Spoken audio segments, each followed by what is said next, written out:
Fellow actors, writers, directors, and production crew, welcome to Small Talk with Tony, the interview series where we sit down with people in the biz to make small talk.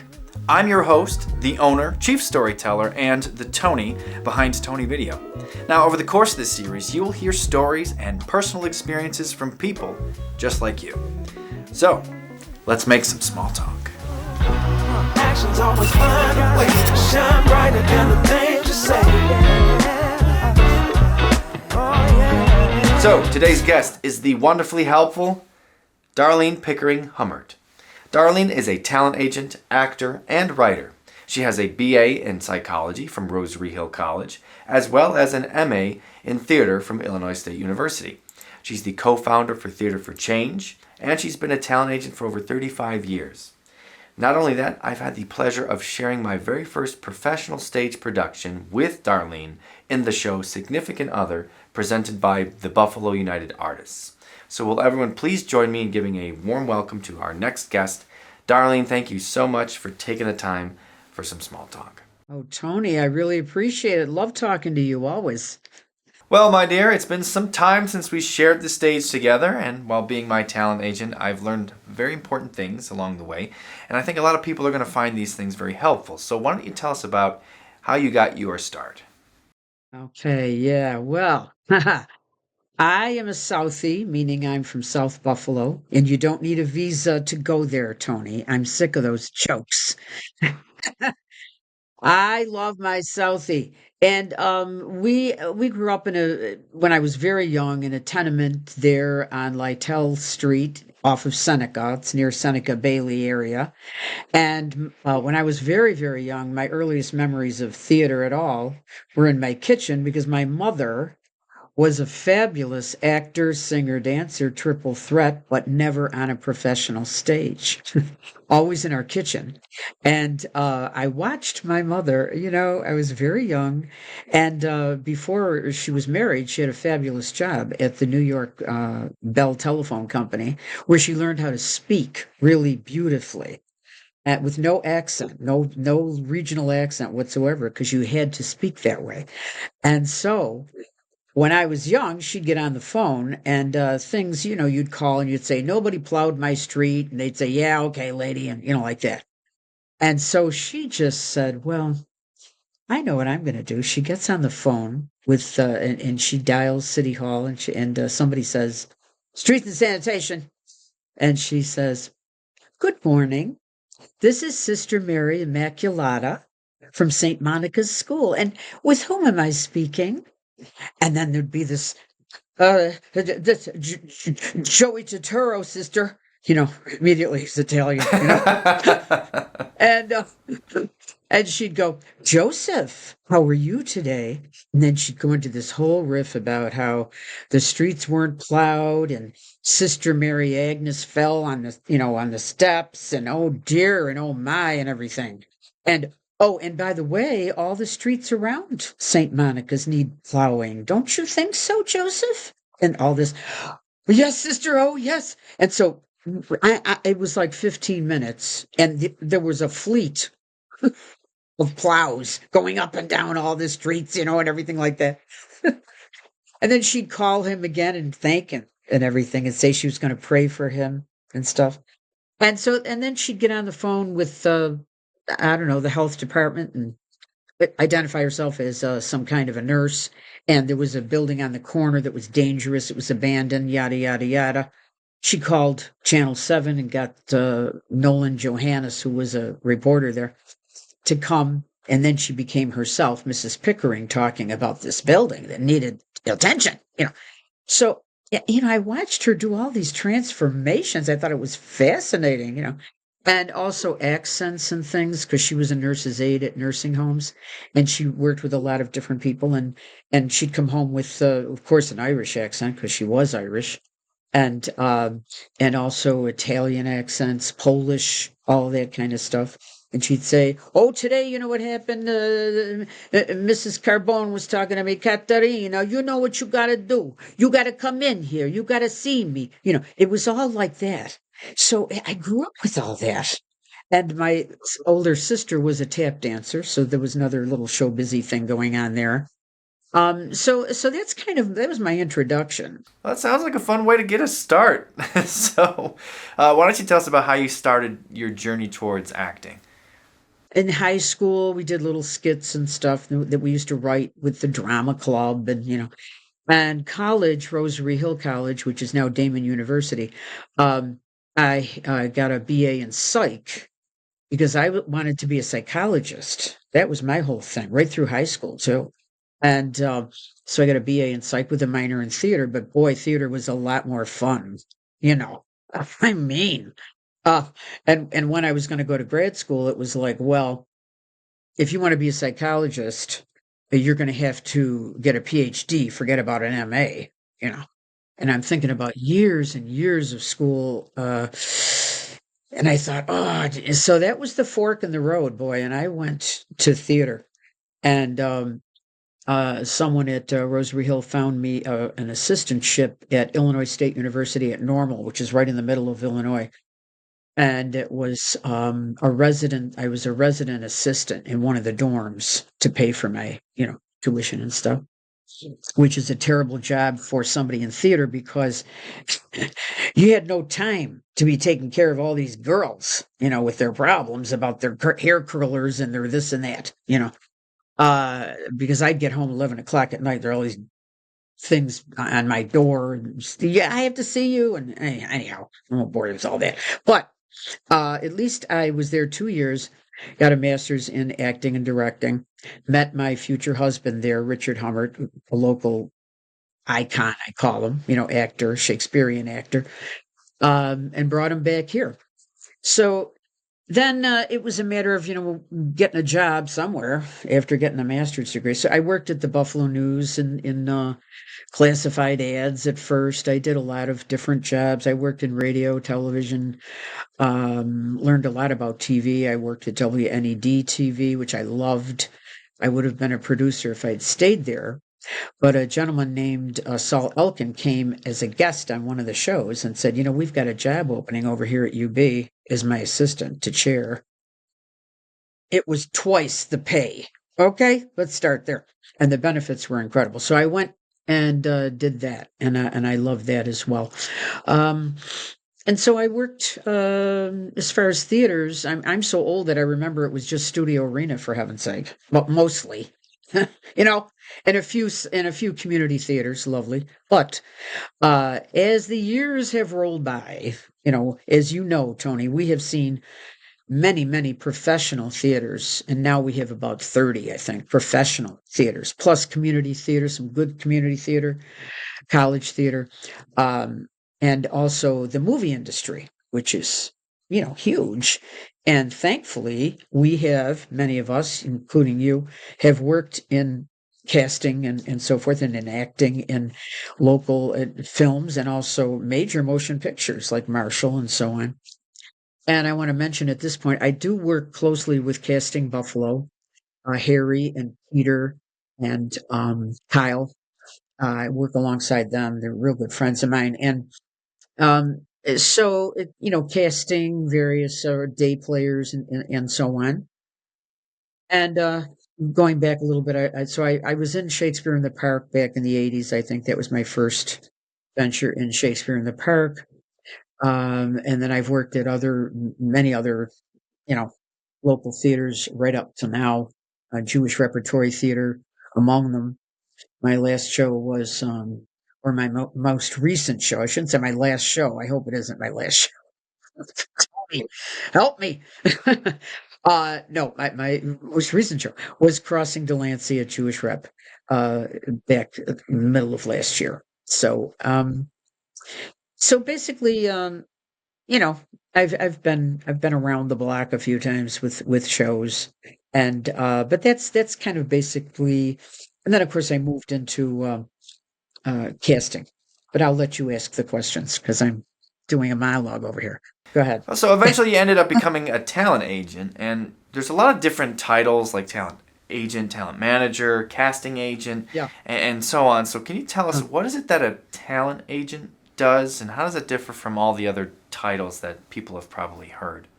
Yeah, okay. Uh, well, a talent agent like myself, I represent talent. I represent actors. I represent what are called real people too. I hate that concept, but it's true. Some clients say it's a supermarket or something, and they want some real people. They don't want 14 glamour pusses up there in their commercial. So I represent background people, the whole 9 yards, which means I'm always trying to increase my talent pool. I need a lot of different people, all the way from babies, right on up to women, men in their 80s, for heaven's sake. So I'm always looking for people. I get around to a lot of theaters looking for talent. I talk to actors after shows. I give them my card. Um, I have a very diverse group of talent now, and some of whom are bilingual, Spanish English, some French English, can translate scripts, narrations for clients, all kinds of stuff like that. So a casting director now, for example, Casting Buffalo, let's take them. They get a job where they're the casting director for a movie or a commercial, whatever it is. They reach out to people like me, to talent agents, and they give me the breakdown, all the parts, ages, the ethnicities, and so forth. And then I submit people. First of all, of course, I contact the talent, see if they're available such and such day, all of that stuff. I get as much info as I can, including the talent fee, which we always hope to have before we send out a casting to any talent. So I send all that out. Are you available? Yeah, okay. Now, they might have to do a video audition, which is very most common, as you know, nowadays. The days of walking into a live audition are pretty much gone.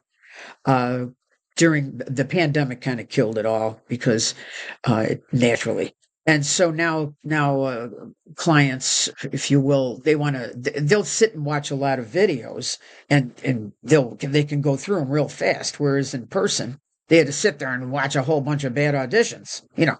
So it saves them time and money. And so anyhow, that's the basic difference, I think, between those two titles. Managers, I have no idea what managers are all about. I think they're much more hands-on, telling people all kind of stuff. I'm not a manager by any means. So I think, does that answer your question about the difference between Yeah, it does actually. the I think a two? lot of people have difficulty figuring out who is actually responsible for the final casting of a project.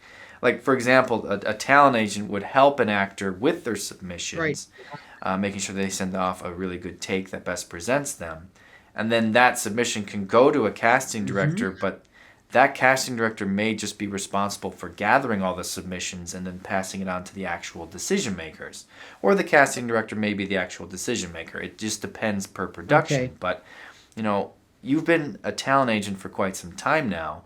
What do you think actors can improve on, when submitting their submissions, whether they're working with talent agents or working directly with casting directors?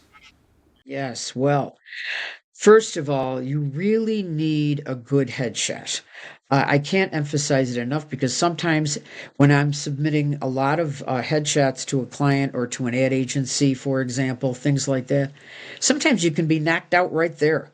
And you might be fabulous for this role, but your photo is so not even just so bad, but just mediocre. The lighting's bad. You got a big shadow on the right side of your face. Um, you look very, for on some unknown reason, very grim. You know, I don't know what it's like a photo if you were going to audition for a Chekhov play, not a peanut butter commercial. So I'm sorry, I need photographs of people smiling. You know, if you got other stuff, fine, but give me a smiling photo with good light, cropped correctly. I mean, I'm constantly working on people as an agent. I'm constantly working on people's photos if they would just get a good photographer. You have to spend a few bucks, yes, but I mean, get your priorities straight. You walking around, you're a small business in and of yourself, and you need to promote yourself and market yourself correctly. You need a good shot. You need a resume that does not have mistakes, misspellings. Uh, I mean, I get stuff. It's crazy. It's like, do you proofread this at all before you send it? Come on, Uh, and again, I'm sick of fixing people's recipes. Uh, so anyway, do a spell check, have somebody else proofread it for heaven's sake. And also, it's good to have a reel if you can put one together, which I know you do, Tony, for people. If you're in a couple commercials, you got a little clip from some movie you were in, put it together, but put it together right. You don't want a 15-minute reel. Nobody's going to watch it. You know, so anyway, it's another story. But you need to. It'd be nice to have a reel, whether it's a voice reel, strictly voice reel, or video. And it's good to develop a website. I mean, talk to your friends, talk to experts, different people. How do I develop a website for myself to promote myself? It's not that hard, kids. And it's really good to have, because when I'm submitting somebody, if I got all that stuff to submit, it's really nice. So you really need to do that. You need to take care of yourself. I can't emphasize it enough. You are your body and your face and your mind. And so you've got to take care of yourself. You've got to eat right. I'm sorry. You do. I mean, I get video auditions and you get videos where people are, it's like, get to an ER, would you? I mean, you look terrible. You look really sick. I'm sorry. What are you thinking? So really you do, because if you got a call and it's 5:30 a.m. someplace, this leads me into the bad habits thing, I think. But if your call time is 6 a.m. someplace, you get yourself there at 5:30. I'm sorry, because a lot of times you're going to a place you've never been. GPS, la la la, could lead you to Pembroke, and you're supposed to be in West Seneca. So it's a lot of discipline. It's a lot of preparation. If you're doing a video audition, you've got to learn how to do them. Once again, talk to people like you, Josie DiVincenzo, different people who are experts. You have to memorize. If there's a line or two or three or a side, you've got to memorize that before a video audition. You don't be standing there holding a piece of paper in your hand or up here. There's a lot to it, but you can learn it. I mean, so I think you have to do that, and also, I mean, I had a guy one time showed up. I hate these calls. Like, say there's a shoot going on, and I supplied the talent for it, and I get a phone call from somebody on a set, a PA or something. Where is so and so? Oh God, that's the worst. And so chasing them down and la la la. Okay, now they show up and they're 20 minutes late or more. I had a guy one time did that. Never apologized, I was told. Never apologized to anybody. Just said, "Oh, where can I change?" And like that. Well, you know where his whole information went? It went into this little folder on my screen here. And the folder says no, N-O. His whole thing went in there. Okay? I'm sorry. And I'm very clear when I send anything, when anybody I book or something. I tell them exactly what the deal is, especially if they're new to me. And I think and other people around town know, don't mess with me. And I'm serious. You want to work you want to work with me, because guess what? You represent me when you're out there. They're on a set and they're going, "Who got this? We get this guy." Oh, Darlene sent him. What? So there's a lot to it. It's discipline. It's preparation. Yeah. Yeah, I mentioned this in a previous episode, but I think discipline is super important in the arts. And I think it gets overshadowed because I think actors don't think of themselves as their own business, in which they should. I mean, they have to present themselves. They have to get the materials that help present themselves, help sell what they can do. And they have to be consistent with all of that. And when they finally get on set, they have to, have the right attitude, professional manner, being courteous, all those things. So, what are some of the things that you've dealt with, or what do you deal with on a regular basis when dealing with actors? Well, I just gave you one, but no, most of the time, I'm going to say well over 90% of the time, because I check with clients and directors and people, after a shoot. And I'll just say, look, I want you to be really honest with me. How did so and so work out? Any issues, and nobody likes to badmouth somebody, but they're helping me if they would tell me, look, I only wish that she had blank blank or something, because then I can help that person or whatever, or, you know, um, but I think in general, most of the people that I send, they're very mindful. And, I mean, that's how you get hired again and again, or you don't. So you want to make some money, you make money, I make money, everybody's happy. Well, it seems like the harder and smarter that you work, things Hmm. tend to get a little bit easier. But, people that choose this industry shouldn't choose it with a faint heart. It really takes commitment. And you just have to endure because it's not like other industries. There's a lot of rejection. And it's all about being the right fit for the right set of circumstances. So when Hmm. it comes to looking for representation, what are some of the things that an actor can do to help them get an agent? I think when I'm out and about, if people and they do, if they see me, they come up to me, which I'm glad for. They see me in a theater lobby, whatever. They'll come and talk to me. They'll say, I've always wanted to, blah blah blah, and I tell them what I need, and we proceed from there. It's also good for actors to go to take advantage of some opportunities like Actors Expo every August. Again, the Casting Buffalo runs, because there you have resources all in one place. Experts there are photographers there. There are people like you there for video stuff. There are people like me, talent agents, different. It's a whole slew of, you pay a very minimal amount of money for entry, but it's take advantage of things when you hear about things, or some free workshops, or I would say, and I think you need to know this. I'll have people say to me, I thought my audition was fantastic for that commercial. What did I do wrong? And I say to them, you didn't do anything wrong. I thought you were going to get it. Your audition was perfect. You did everything right. But what actors and other people need to know is sometimes a client they'll be fixated on a certain look and they cannot be talked out of it.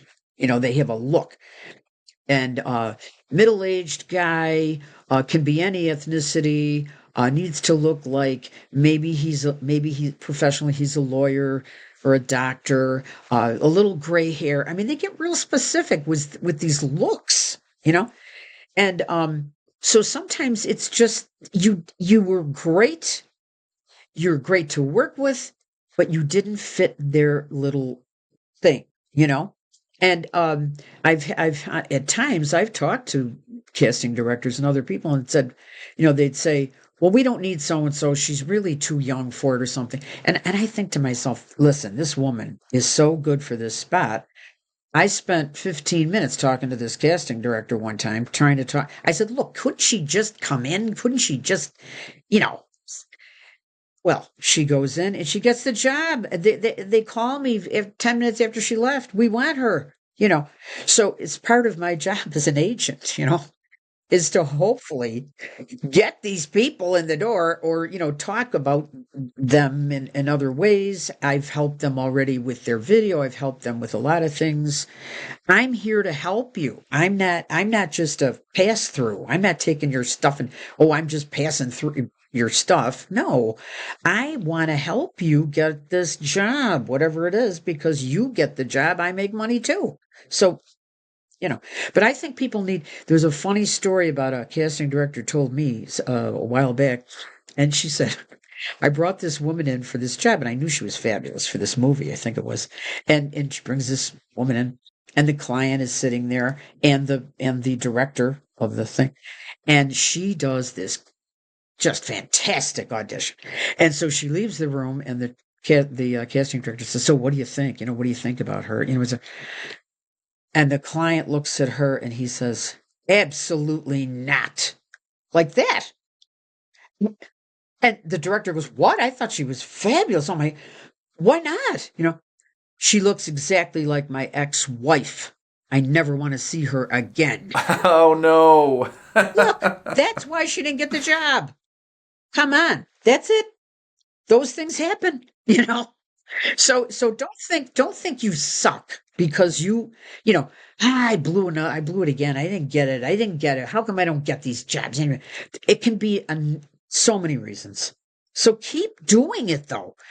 Keep doing these video auditions. You'll get better and better at them. You won't be as nervous.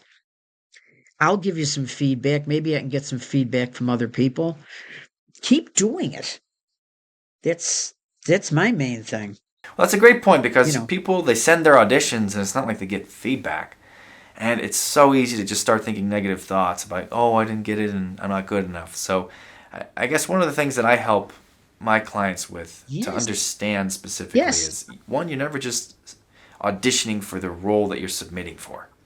And even with that, when you can consistently make a casting director feel a certain yes, way about the quality of your videotapes themselves as well as your performance, well, then they'll know how to cast you that much easier. So they'll know where to place you. And you creating that consistent feeling for them, it makes it easier for them to do their job. And eventually, do this enough times, they're going to try to put you somewhere. They're going to find roles for you. yes, and right. And another thing that's really important for people to know is I have many times gotten an email from an ad agency, a production house, and they'll say, we've got this thing coming up, and the client specifically wants these 5 women to audition for it. Why? Because they saw their auditions before for other things, and they want this one and this one and this one to submit specifically. So I'm happy to write to these people and say, hey, they're asking for you to audition for this. So let's go. And so don't think it's lost forever. It's not. I've had that happen, asking for specific people. It's great. Well, yeah, you're not just selling yourself as the role, you're selling yourself as the person. I think too what people need to know is you're slating. When you're going to slate yourself at the beginning, uh without hitting it over that, without being overdoing it, you're introducing yourself to somebody. You're saying, hi, I'm Tony Grande. I'm from Buffalo, New York. I'm 6'1", and I'm auditioning for you're friendly. They're deciding, besides what you do, they're deciding, do your first impression, do I want to spend a day with this person? Do I want to work with this person? So if your slate is very, you know very dry, very dour, very serious, and you're not helping yourself. I mean, it's not going to make it or break it, but I just think a little warmth is nice. Yeah, yeah, I like that. I mean, I think it's fitting for most circumstances. So, I mean, you've done a lot of things over the years. Why don't you tell us about some of the things that you do outside of being a talent Okay. agent? Yeah. Well, Theater for Change started in 1989, and it's a not-for-profit company, and main mission is to illustrate issues of social change, hopefully to help clients, help businesses, and individuals with ideas by using live theater as opposed to video or film or something, or a lecture, you know. So we started back then with the issue of domestic violence. I had a friend named Gail Golden who introduced me to Haven House, and we wrote a play called Father Knows Best about domestic violence, which we did for over 12 years or something, all over the place, which starred Bess Brown, who was a magnificent actor who passed away. Um, and we did that. We worked all over the country, on a lot of union jobs, UAW, Ford Motor. And then along came two things: 2008, the crash with the automotive industry and businesses in general, and also the pandemic. So it got harder and harder for companies to pay for professional theater on stage in their business. And they're more concerned with health care premiums and all kinds of stuff like that. So, but we're still here, but I get less and fewer requests because when I give people an estimate or something, they go pay some lecturer $1,000 or $2,000 or something. I mean, I have professional top drawer actors, and they're going to get paid. And we write scripts from scratch. So, but it's it's a great idea. It's called business theater is the genre, but yeah. So there was that. Well, apparently you mentioned to me that you are also a writer. So can you talk to us about some of your written work? Yes. Um, yeah, I about 20 years ago now, actually, I started writing poetry. I was I was talking to another actor friend of mine who is Dr. Stephen Dawson, who was an actor and also a therapist, and I've known him for a very long time. He was a member of Theater for Change, and he encouraged me to write because, of course, I'm a playwright. But I said, well, let me try this, and so I started. So I've written a number of poems, but at this point, I want to mention Kathleen Betzko, who recently passed away. She was just a wonderful playwright, poet, um, advocate, just a marvelous person in our theater community. And she was a mentor for me in my poetry. So she actually helped me with this one that I'm about to read. That when Jerry Marr passed away, I think a year ago or something, there was an event for him, tribute. And so what I did was I took a poem that I had written previously and inserted Jerry's name because it was fitting for him, And the name of it is Lights Up.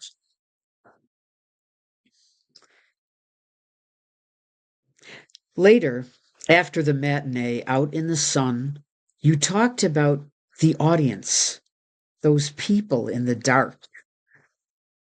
The fourth wall people who listen and laugh and weep when we want them to, and huddle and hover and hold on to you. I felt what you felt when you stepped on that stage. I know what that feels like. We share it. Remember those steps from wings to light to wings again.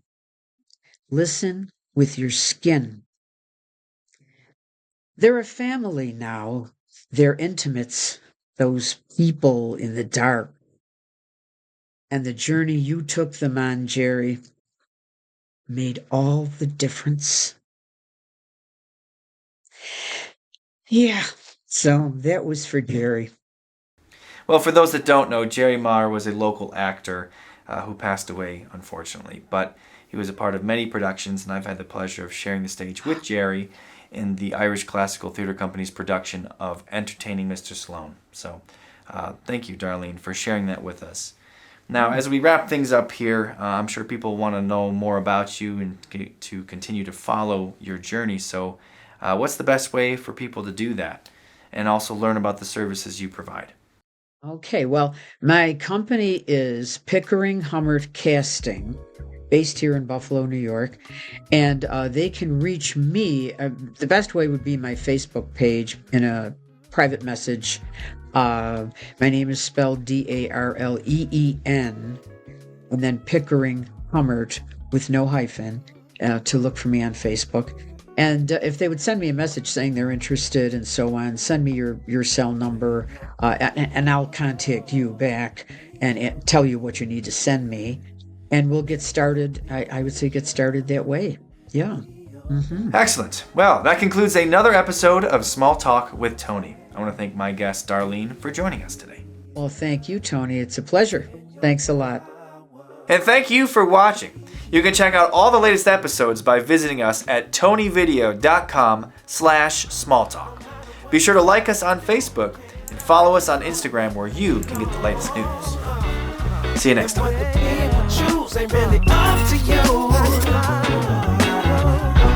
Actions always find a way to shine brighter than the things you say.